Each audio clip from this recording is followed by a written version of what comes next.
రేపో మాపో ఎలక్షన్లకు ముహూర్తం ఎప్పుడో చెప్తానని అంటుర్రు. మరి ఇక గిసొంటి యాళ్ళల లీడర్లు గమ్మునెట్లుంటారు? ఏదో పంచాయతీ ముంగటేసుకొని పడరాని పార్టీలకు వాతలు పెడుతూనే ఉంటారు. పాత ముచ్చట్లన్నీ బయటికి తీసి పొట్టు పొట్టు సాపిస్తుంటారు. అటు ఏపీలా ఇటు తెలంగాణలా ఇప్పుడు గిట్లే నడుస్తున్నది రాజకీయం. లీడర్లు మస్తు గరం గరం ముచ్చట్లు చెప్తుర్రు. అందరేమో కానీ సీఎం జగన్ సార్ అయితే అస్సలు రికామిస్తలేడు. ఎగస్ పార్టీ వాళ్ళ మీద సూటి పెట్టి బాణాలు వేస్తున్నాడు. చంద్రబాబు నాయుడు గారు 5 సంవత్సరాల డేటాను ఒక్కసారి చూస్తే మీ బ్యాంక్ అకౌంట్కు కనీసం ₹1 అయినా కూడా పంపించినాడా అని చెప్పి నేను అడుగుతా ఉన్నాను మిమ్మల్ని అందరినీ కూడా. నేను ఇలా రెండు చేతులు పైకెత్తారు. ఇలా ఇలా ఇలా ఇలా ఇలా ఇలా ఇలా ఇలా ఇలా ఇలా ఇలా ఇలా చంద్రాలు ఉన్నప్పుడు అకౌంట్లో ₹1 వేసిండా? ఒకవేళ వేస్తే గీస్తే మీరే చెప్పాలి అని సారు గిట్ల పబ్లిక్ తోని చేతులు ఎత్తిచ్చి నై నై అనిపించిండు. ఇక సీఎం సారు ఎప్పుడెప్పుడు ఈ మాట అంటాడా అన్నట్టే పబ్లిక్ కూడా చెప్పంగానే చేతులు అటు ఇటు ఊపిండ్రు. ₹2,70,000 కోట్ల నేరుగా మీ బిడ్డ బటన్ నొక్కడం, నా అక్క చెల్లెమ్మల కుటుంబాల ఖాతాల్లోకి నేరుగా వెళ్ళిపోవడం.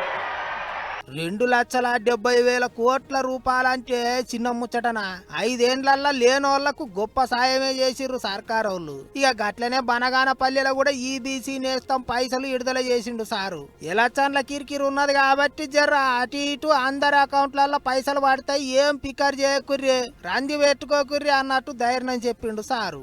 ఎన్నికల కోడ్ మరో 3-4 రోజుల్లో రాబోతా ఉంది కాబట్టి బటన్ నొక్కే కార్యక్రమం పూర్తి చేసేస్తా ఉన్నాం. ఈరోజు ఈబీసీ నేస్తం కూడా డబ్బులు వచ్చే కార్యక్రమం కొద్దిగా ఒక రోజు అటు ఇటుగా, ఒక వారం అటు ఇటుగా జరుగుతుంది. దీనివల్ల ఏ ఒక్కరు కూడా భయపడాల్సిన పని లేదు. ఖచ్చితంగా ప్రతి ఒక్కరికి కూడా డబ్బులు కూడా చేరుతాయన్న సంగతి కూడా తెలియజేస్తా ఉన్నాను. చేసిన పని గురించి చెప్పుకోవాలి, ముచ్చట్లు చెప్పేటోళ్ళను గట్టిగా ఆర్చుకోవాలి అన్నట్టే ఉంటది సీఎం సార్ తోని వ్యవహారం. అందుకే ఎగస్ పార్టీ వాళ్ళను గట్టిగానే ఆర్చుకున్నాడు. చంద్రబాబు నాయుడు గారి పేరు చెప్తే ఆయన చేసిన ఒక్కటంటే ఒక్క మంచి గుర్తుకు రాదు. ఆయన పేరు చెప్తే ఒక్కటంటే ఒక్క మంచి స్కీము కూడా గుర్తుకు రాని పరిస్థితి చంద్రబాబు నాయుడు గారిదైతే, నా అక్క చెల్లెమ్మలకు దత్తపుత్రుడి పేరు చెబితే వివాహ వ్యవస్థను భ్రష్టు పట్టించే ఓ మోసగాడు గుర్తుకొస్తాడు. 5 సంవత్సరాలకు ఒకసారి కారును మార్చినట్టుగా భార్యలను మార్చే ఒక మ్యారేజ్ స్టారు ఓ వంచకుడు గుర్తుకు వస్తాడు.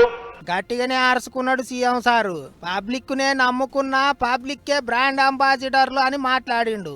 ఎగస్ పార్టీ వాళ్ళు పైసలు పంచినా పంచుతారు, పైసలు తీసుకున్నా ఓట్లు మాత్రం ఫ్యాన్ పార్టీకే ఇయ్యాలి అన్నట్టు చెప్పుకొచ్చిండు. గిట్లా సీమగడ్డ మీద జోరుగా నడిచినాయి సీఎం సారు ముచ్చట్లు.